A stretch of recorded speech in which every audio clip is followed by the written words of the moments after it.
Hi, this is Walter Pickle from Rebreather World and Advanced Ever magazine. We're here today with Paul Rehmakers from rEvo Rebreathers. Talk to us about the digital revolution, the new rEvo Micro.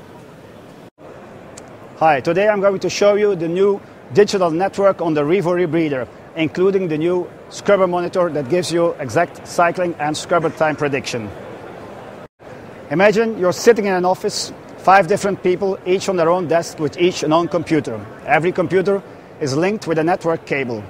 Each computer has a different task. One does accounting, one does design, one does production planning, one does temperature control in the room. Every computer will operate on its own without interference of the other, but every computer can communicate and interchange data with the other systems. If one system fails, the other systems will keep on working and keep on performing their own task. This is exactly the same thing that will happen in the new rEvo Rebreather system.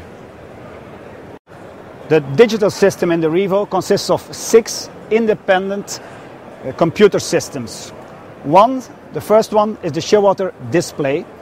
The function of the shearwater display is to show the user data from the computer to do algorithm calculation for decompression and for scrubber monitoring. The shearwater display is connected with a network cable to a battery box. The battery box is an intelligent box that takes care of power management in the whole system. It will fire and supply power to the different electronics in the inhale lung and in the exhale lung and in the temperature sensing boards of the scrubbers. From the battery box, we go to the solénoïde computer. The solénoïde computer takes care of solenoid firing, getting its data from the oxygen sensor board and from the wrist unit, and will fire the solenoid depending on the set point it has given and the PO2 values it takes from the oxygen sensor board. The oxygen sensing board is another computer that takes care of the sensor reading and the voting logic. The oxygen sensing board will transmit its data both to the solenoid board and to the wrist display. Both solenoid and oxygen board will communicate wireless with each of the temperature sensing probes into the canisters. They do this without battery power in the canisters, just by transmitting power and data over a wireless connection from the board to the X in the temperature sensing board. The whole system is connected with web mateable plugs, so that in case of a failure, systems can be replaced easily by unplugging in the old system and plugging in the new system.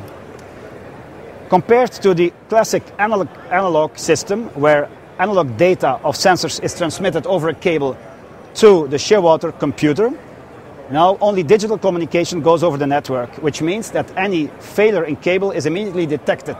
When there is an error in the cable, the communication will not be correct anymore, and the computer will display that it lost information. For example, if we disconnect the solenoid board doesn't transmit any more data to the computer, and the computer will warn the user that there is a loss. It doesn't have any more external battery box. It noticed this, and it will lose its solenoid control. When the connection is repaired again, everything starts to function normally.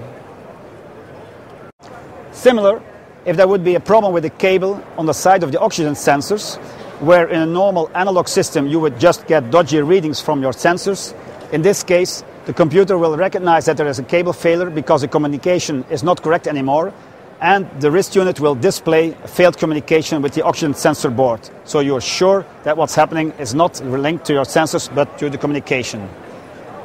Scrubber monitoring system is based on temperature sensing, but not the classical temperature sensing in the central X of the unit, but fast response temperature sensing outside the X, inside the soap. This allows us 2 things. We have a far higher accuracy of the temperature measurement, and we have a much higher speed of the temperature measurement. This means that when you start pre-breathing on a fresh unit, you will have correct indication of remaining cycle time or scrubber time within at maximum 3 minutes of pre-breathing. At this moment, the computer is already showing that I have 1 hour and 10 minutes remaining cycling time, which means at least 2 hours remaining scrubber time. even while the scrubber is still warming up. Because the rEvo monitoring system uses fast and accurate temperature sensing, it is the only system on the market that allows a correct prediction of remaining scrubber time accurately displayed in hours and minutes. Before the user starts to pre-breathe his unit, he will have no data on his computer, and the data will show that it's waiting for information of the scrubber sensors. Once you start pre-breathing, within a few minutes after the start, you already get times of remaining cycle time, and that time will keep on increasing until the scrubber is fully warm. During diving and consuming the scrubber, the remaining cycle time will decrease until it comes to zero, and you can even go further until the complete scrubber time will go to zero and your scrubber is completely exhausted. The system also allows you to do dive planning because the data of the previous dives is stored, so the user knows how much remaining time he had after the last dive, and so he knows when he starts pre-breathing his unit and he has 1 hour cycling time, he can jump into the water.